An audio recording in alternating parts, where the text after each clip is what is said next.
आज का हम लोग का पहला प्रश्न है, वह संख्या ज्ञात कीजिए जिसका 1/3 भाग उसके 1/5 भाग से 6 अधिक है। क्या बोल रहा है? संख्या का 1/3 भाग 1/5 भाग से 6 अधिक है, यानी कि संख्या को 2 भाग में बांटा गया है। तो लिख लेते हैं पहला भाग और दूसरा भाग। अब संख्या को बांटा गया तो कुछ न कुछ संख्या होगा, तो मान लेते हैं कि कोई संख्या था, लेकिन वो संख्या क्या था? तो 3 और 5 का जो एलसीएम आएगा वही हम लोग का क्या होगा? काल्पनिक तौर पर संख्या होगा। तो 3 5 का एलसीएम आ गया 15, यानी कि खुद के द्वारा माना गया संख्या क्या हो गया? 15, और इसी 15 का मान हम लोग को निकालना है। तो क्या बोल रहा है?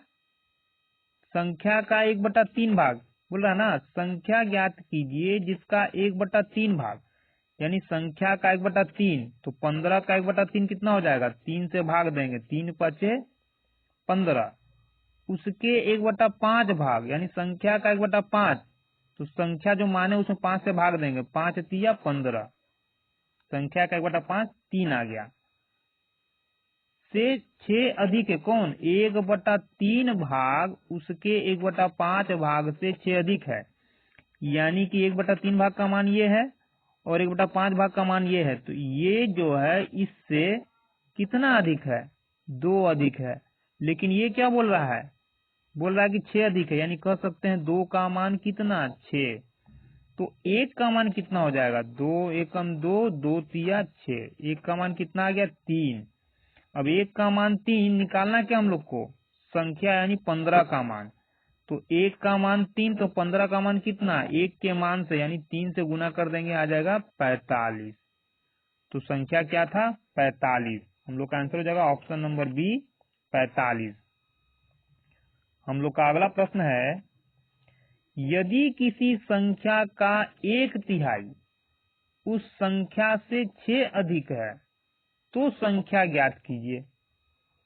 अब 1/3 को यदि आंकिक रूप से लिखना हो अंक में, तो क्या लिखेंगे हम लोग? 1/3।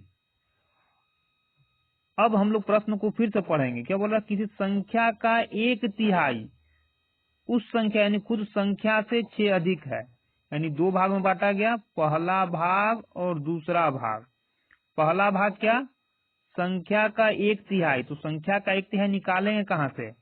तो 2 भाग में बांटा गया है, जिसमें एक भाग 1/3 है और दूसरा क्या है? खुद संख्या है, खुद संख्या है। तो संख्या क्या होगा? तो जो बट्टा में नीचे आया है वही टोटल संख्या हम लोग का होगा। जैसे पिछले प्रश्न में क्या किए थे? नीचे वाले का एलसीएम निकाले थे, उसी को संख्या मान लिए थे। उसी तरह से यहाँ तो एलसीएम निकाल नहीं सकते हैं, तो नीचे वाले को हम लोग क्या करेंगे? संख्या मान लेंगे, यानी कि टोटल संख्या कितना हो गया? 3।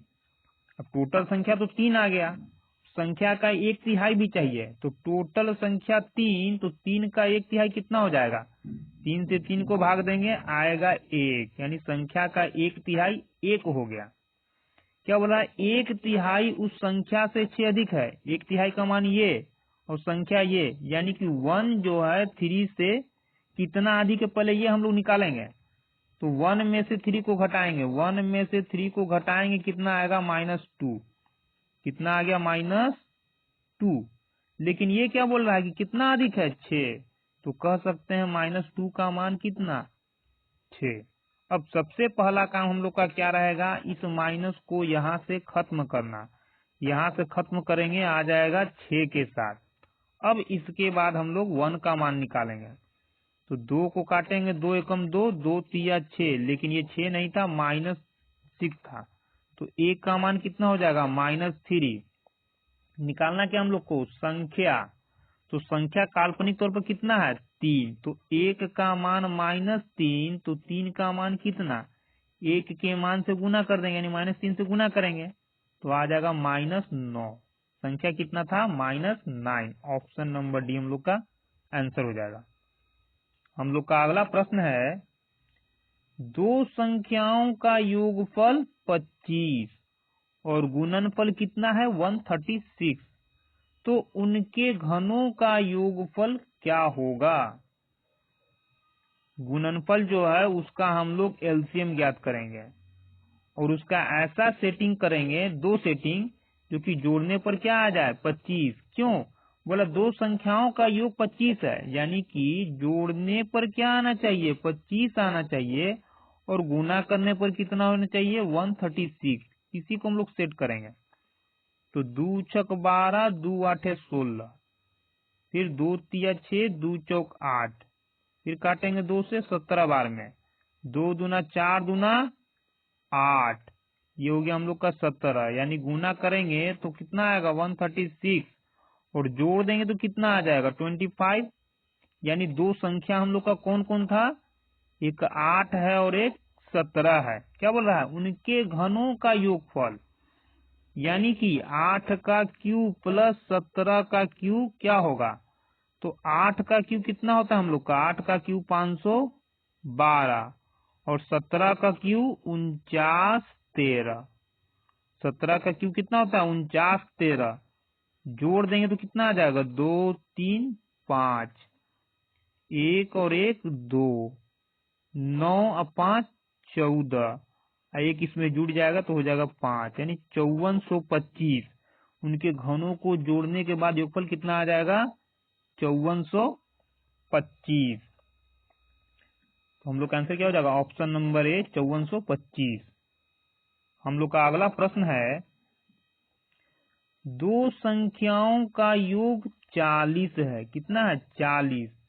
गुणनफल 60 है, तो उनके व्युत्क्रमों का योग ज्ञात कीजिए। अब फिलहाल यदि इसको छोड़ दें और यहाँ हम लोग देखें, मान लीजिए ए कोई संख्या है, x और y मान लेते हैं। मान लीजिए कि x कोई पहला संख्या है और y कोई दूसरा संख्या है। बोला इनके व्युत्क्रमों का योग। तो व्युत्क्रम का मतलब कितना हो जाएगा? x का व्युत्क्रम 1/x और y का व्युत्क्रम कितना हो जाएगा 1/y का योग, यानी दोनों को जोड़ दीजिए। अब दोनों को जोड़ेंगे तो क्या होगा? इन दोनों का एलसीएम लिखेंगे नीचे x y। अब x से x कट जाएगा तो यहाँ y आएगा, उसी तरह से y से y कट जाएगा, यहाँ x हो जाएगा। ठीक है। अब ये क्या आ गया? इसको क्या बोल सकते हैं हम लोग? संख्याओं का योग नहीं बोल सकते हैं? तो वही तो बोल रहा है कि संख्याओं का योग 40 है, गुणनफल 60 है, तो व्युत्क्रम का योग ज्ञात कीजिए। यानी कि व्युत्क्रम का योग का मान कितना हो गया? x plus Y. इसको लिख सकते हैं हम लोग x plus Y by X Y. व्युत्क्रम का योग बोल रहा है, यानी कि व्युत्क्रम का योग का फॉर्मूला ये आ गया x plus Y by X Y. तो योग का मान 40 लिख दिए 40। गुणनफल का मान 60 दे ही रहा है, लिख दिए 60। तो 20 दूना 40, 20 तिया 60, कितना आ गया 2/3। या फिर इसको ऐसे लिख सकते हैं हम लोग बराबर में 2/3। तो आंसर क्या हो जाएगा? Option number C 2/3। हम लोग का अगला प्रश्न है, यदि दो संख्याओं का योग 30 है और उनका गुणनफल 50, तो उनके व्युत्क्रमों का योग ज्ञात कीजिए। अभी क्या आया था हम लोग का? व्युत्क्रमों का योग। दोनों संख्याओं, यदि व्युत्क्रम का योग बोलेगा तो लिखेंगे क्या? x plus Y by X Y. व्युत्क्रम का योग का ये फॉर्मूला हो गया। योग 30 दे रहा है, गुणनफल 50 दे रहा है, 0 से 0 कट जाएगा तो कितना हो जाएगा 3/5। तो आंसर क्या हो जाएगा हम लोग का? Option number A 3/5।